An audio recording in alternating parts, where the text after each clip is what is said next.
Hi, folks.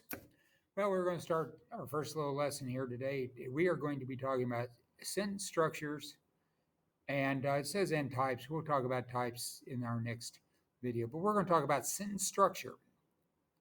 Why is sentence structure important? Well, it's probably important because if you can't put together a well crafted sentence, a lot of times nobody knows what you're talking about. And half the time, people tell me they don't know what I'm talking about anyway.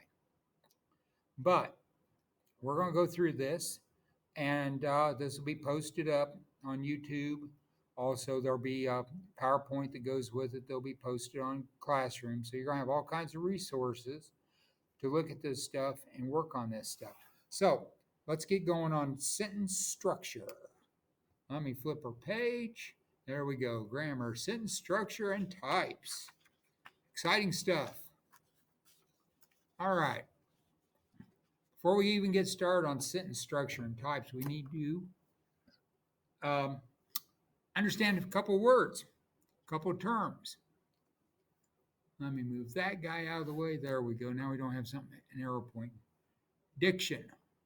Diction is very simply word choice. What words do you choose to use? So diction, word choice. And of course, the choice of words is very important. Let me adjust this just a little bit, where maybe we can see it a little better. There we go. Now we've got the screen here. Word choice. Authors, writers are very careful about word choice, about what exactly it is that they're going to be throwing out there. Then there's syntax. Syntax is word order. Putting the words in the proper order are very important. We're going to get into doing some diagramming later on, diagramming sentences, and you're going to see how word order fits together to create meaning. Now, in English, the usual syntax is noun, then the verb, and if present, the object. Sometimes you only have a noun and a verb. Sometimes you have a noun, a verb, object. You may have a prepositional phrase. You may have a noun, a noun adjective or a predicate adjective or noun predicate or predicate noun. I just said that about 3 times. But, okay, I said it about 3 times. You'll have a predicate adjective or a predicate noun in simple sentences. Please forgive my stumbling over everything. So, every sentence has certain common characteristics, and these are things you need to know. All complete sentences have certain common characteristics. To have a complete and correct sentence, you must have a subject and a predicate. The first word must be capitalized, unless you're E.E. Cummings, and if you're not sure who that is, maybe look him up sometime. There must be punctuation at the end of the sentence, either a period, a question mark, or an exclamation mark. If you do not punctuate, you do not have a complete sentence, regardless of what the sentence might be. And your sentence must be a complete thought. No fragments, no bits and pieces.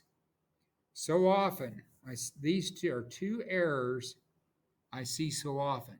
Students will write a brilliant answer to a question. They'll get to the end of the sentence and they don't punctuate it. That means that you have an incomplete sentence and you automatically have a wrong answer. When I ask for you to answer incomplete sentences. Now, punctuation is something you learned back in elementary school, so don't act, don't say, "Oh, Mr. Bergman, we never heard of that." Yeah, you have. I know you have. Also, must be a complete thought. The other thing we run into a lot are fragments, and we're going to talk about how to avoid fragments, or at least the most common cause of fragments.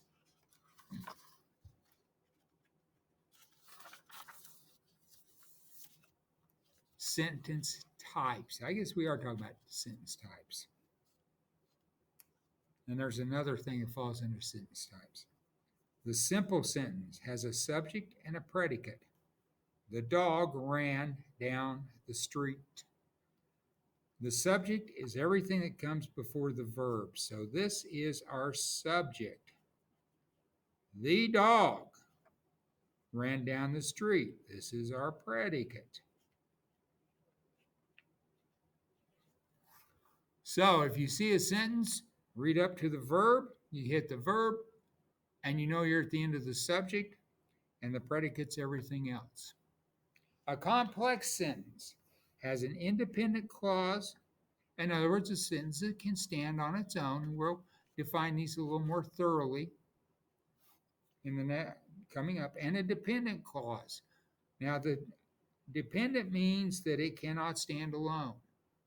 It's kind of like having children. They can't quite get along on their own totally. The dog ran down the street. Now, we have an independent clause. This is the independent clause. Because the squirrel was ahead of him. This is a dependent clause. Because the squirrel was ahead of him, we need more information. Who is him? Why was the squirrel ahead of him? But now we know it's because the dog ran down the street. Now, an independent clause or a compound sentence are two or more independent clauses linked with a coordinating conjunction or a semicolon. The dog ran down the street and the squirrel ran up a tree. So the dog ran down the street and the squirrel ran up the tree, up a tree. Notice I added a comma in there. There should be a comma there. Anytime you come to a coordinating conjunction, right in front of it, there should be a comma leading into the other dependent clause. How do we know it's a dependent clause? Well, the dog ran down the street. We already know that from a simple sentence. The squirrel ran up a tree. That completes a thought. So if we remove the and, we can say the dog ran down the street, the squirrel ran up a tree.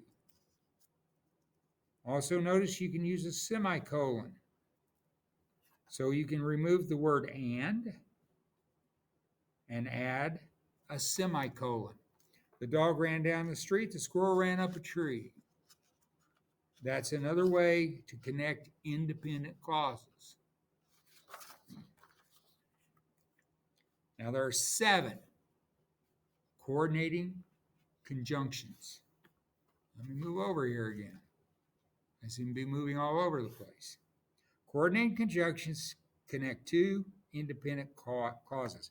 In other words, they coordinate thoughts. So they coordinate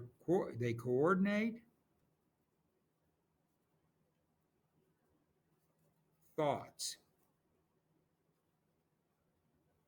That's how we know they're coordinating conjunctions. There are 7. For, and, nor, but, or, yet, so. Mr. Bergman, that's 7 things we have to remember. We can never remember. Well, I'm going to tell you how you can remember. And believe me, I went through this too. I went through all of this even when I went back to college in 2011. One of the first classes I took was grammar and usage. And he said, well, here are the coordinating conjunctions. Well, here's how you remember. It spells fanboys. Now, the first letter of each word. For, and, nor, but, or, yet, so. Now, whether these boys are fans of something or they're carrying fans around with them all day, I don't know. But I do know that these are the 7 coordinating conjunctions. These are the only coordinating conjunctions. You will see some of these as subordinating conjunctions or correlative conjunctions.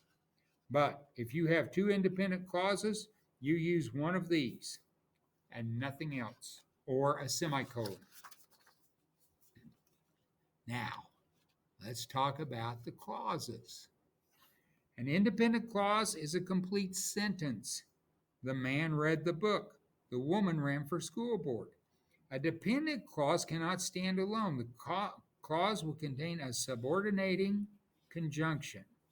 In other words, the dependent clause is subordinate to the dependent clause or to the independent clause. An independent clause can move. Oh, I'm sorry. A dependent clause can move, but not change the meaning of a sentence. It is dependent on an independent clause to finish the thought. The man read the book so he could learn more about basketball. Now, here's where it doesn't change the meaning. So he could learn more about basketball, the man read the book. That's how we know that this is a dependent clause, or one of the ways we know. Also, so he could learn more about basketball. So, what did he do? The woman ran for school board, although she was told not to. Once again, dependent clause. Although she was told not to, the woman ran for school board. It still means the same thing. Now, an independent clause is a complete sentence, can stand alone. One test of a compound sentence, and this is one test, it isn't always 100% true, is try moving the independent clauses and seeing if the meaning of the sentence changes or if it still makes sense. Ronnie went to the grocery store and he bought groceries. Well, that makes sense. He goes to the grocery store, he buys groceries. Ronnie bought groceries and he went to the grocery store. Well, if he already bought groceries, what's he going to the grocery store for unless he forgot something like I always do? But it doesn't make sense like the first one. Sarah took the test and she got a 97. Sarah's a smart girl. Unless, of course, this test was worth 200 points, and then maybe Sarah didn't do so well. Sarah got a 97 and she took the test. Well, okay, this questions what's the 97? Was that her temperature this morning when she came to school and got tested for COVID before she came in? Or was that the score she got and then she took the test? Okay, there's a couple other conjunction types we're going to talk about. Subordinating attaches a dependent clause to the independent clause. The dependent clause is subordinate to the independent clause. Cause and effect. Subordinating clauses cover these two types of things, cause and effect. Bobby talked to Sam because they were our friends. So he talked to him because they're friends. So cause and effect, time and place. As soon as Bobby saw Sam, she talked to him. Indicates time. As soon as. And he saw Sam, he talked to him. So, time, soon as, and when he saw Sam, the place.